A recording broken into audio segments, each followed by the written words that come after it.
وعلیکم السلام ورحمۃ اللہ وبرکاتہ۔ دیکھیے میرے عزیز، میرے مخاطب آپ ہیں چونکہ سوال آپ نے کیا ہے، لیکن جواب عمومی ہے، یعنی تمام لوگوں کے لیے۔ اولاً تو اس دن کو ہم یوم اللہ نہیں کہتے، یعنی ایرانی یوم آزادی کو ہم یوم اللہ نہیں کہتے، کیونکہ یوم اللہ روایات صحیح کے مطابق مصداق اتم صرف 3 دن ہے۔ باقی جو آپ نے کہا کہ روایات میں اور تفسیر میں موجود ہے، مثلا یعنی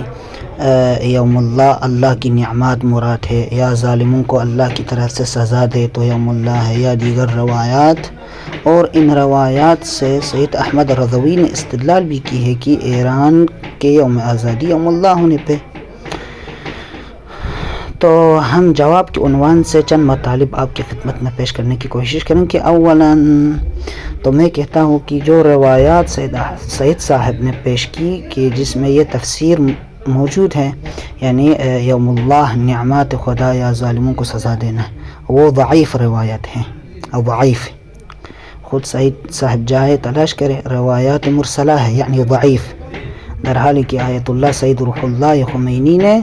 کتاب طہارت اور اسی طرح کتاب الوصول الی مناہج الاصول میں روایات ضعیفہ کے بارے میں فرماتے ہیں کہ ان روایات ضعیفہ پہ ہم اعتماد نہیں کر سکتے،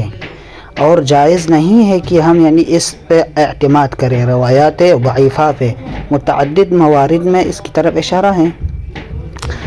ثانیاً اگر ہم اس روایت کو مان بھی لیں تو جس میں یوم اللہ کو نعمات خدا اور سزائے خدا کی تفسیر ہے، تو سب سے زیادہ بڑی نعمت روایات اہل بیت کے مطابق معرفت خدا و معرفت نبی اور معرفت امامان کے بعد شادی ہے، شادی کرنا۔ تو ہر شادی کے دن کو ہم یوم اللہ کہے، کیا یہ صحیح ہے؟ یہ تو نہیں ہو سکتا۔ ثالثاً جو بعض لوگ ادعا کر رہے ہیں کہ آیت اللہ خمینی نے کہا، رہبر معظم نے کہا، یا مثلاً آیت اللہ سستانی نے کہا، اگر آغا نے کہا ہو تو باقی ہم نے تو نہ آغا سے سنا نہ آغا کی استفسار میں دیکھا۔ جو سید صاحب ادعا کر رہے کہ آیت اللہ سستانی صاحب نے بھی کہا، یا آیت اللہ مکارم شیرازی نے کہا تفسیر نمونہ میں، یا آقا قرائتی نے کہا تفسیر نور میں،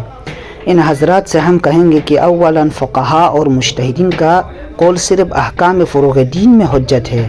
وہ بھی ضروریات دین و مذہب میں سے نہ ہو، وہ ضروریات دین اور یعنی ضروریات مذہب میں سے نہ ہو۔ اور یہ مسئلہ کہ یوم اللہ ایرانی یوم آزادی کو کہے یا نہیں، یہ حکم تکلیفی تو نہیں تاکہ ہم فقہاء کی پیروی کریں، بلکہ یہ مسئلہ اعتقاد سے مربوط ہے میرے عزیز،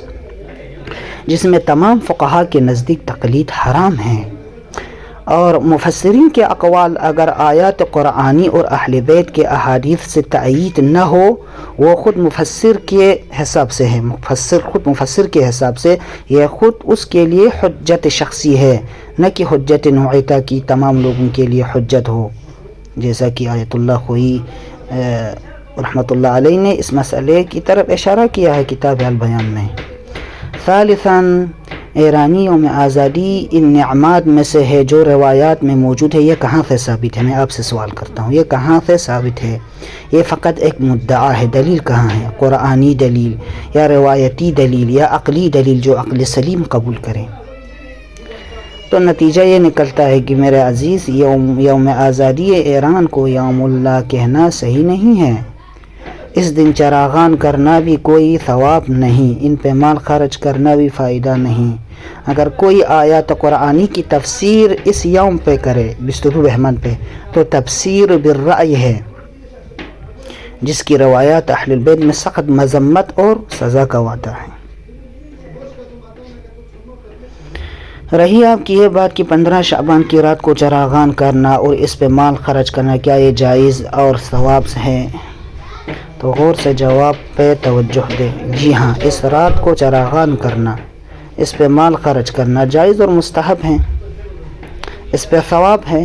کیونکہ یہ امام زمانہ کی آمد پہ خوشی اظہار کرنے کا ایک طریقہ ہے۔ جو اس عام حدیث میں شامل ہے جو امام صادق علیہ السلام سے اللہ ہے، شیعتنا قد خلقت من فاضل تینتنا واجنوا بنور ولایتنا یحزنون لحزننا ویفرحون لفرحنا، ہمارے شیعہ وہ ہیں جو ہمارے غم میں غم منائیں، خوشی میں خوشی۔ تو یہ عرف کے نزدیک ایک خوشی اظہار کرنے کا طریقہ ہے، چراغان کرنا، مثلا مٹھائی مثلا تقسیم کرنا، خوشی اظہار کرنے کا ایک طریقہ ہے عرف کے نزدیک۔ اور اسی طرح بہت سی عمومی روایات میں یہ شامل ہے، مثلا رحم اللہ من احیا امرنا، اور اسی طرح بہت سی عمومی روایات میں شامل ہیں،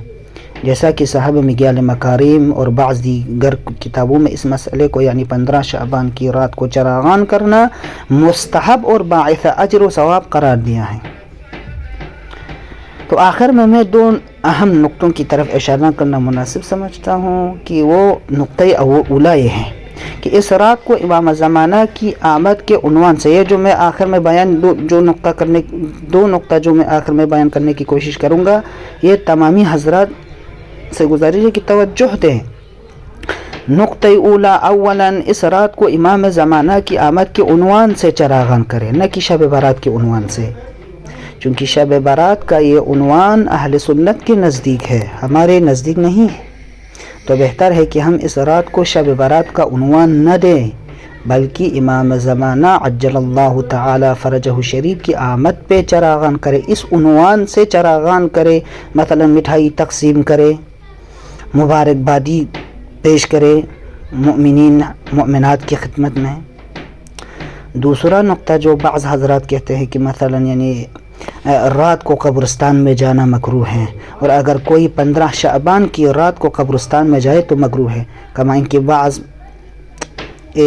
کی طرف سے یہ بات آئی تھی کہ مثلا قبرستان میں جانا مکروہ ہے شاید شیخ انور صاحب سے، یہ قول غلط ہے عزیز۔ ہاں صحیح ہے کہ رات کو قبرستان جانا مکروہ ہے، لیکن 15 شعبان کی رات کو قبرستان جانا، غور سے اب میری بات پہ توجہ کریں کہ 15 شعبان کی رات کو قبرستان جانا اور چراغان کرنا، فاتحہ خوانی اور تبرکات کی تقسیم اس حکم سے خارج ہے، یعنی جو مکروہ کا حکم ہے اس حکم سے خارج ہے یہ۔ مثلا میں آپ کو واضح ہونے کے لیے سادی سے ایک مثال، جیسا کہ کالے کپڑے میں نماز ادا کرنا کیا ہے؟ مکروہ ہے،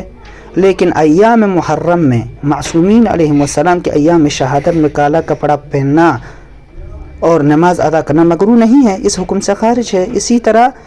15 شعبان کی رات کو جا کے چراغان کرنا، مثلا مٹھائی تقسیم کرنا، یہ خوشی اظہار کرنے کا ایک طریقہ ہے، باعث اجر ہے، باعث ثواب ہے۔ انشاءاللہ امید ہے کہ ہم سب یہی دعا کرتے ہیں کہ آج کی جو نہایت پرعظمت والی رات ہے امام زمانہ کی تعجیل میں ظہور فرمائے اور ہم سب کو راہ حق کی ہدایت دے۔ تو جو آپ سوال کر رہے کہ اولاً تو آپ کو خود توجہ کرنے کی ضرورت ہے، جو میں نے ابھی آپ کو باتیں پیش کی ہے اس پہ توجہ کریں، امید ہے کہ انشاءاللہ آپ قانع ہو جائیں گے۔ والسلام علیکم ورحمۃ اللہ وبرکاتہ۔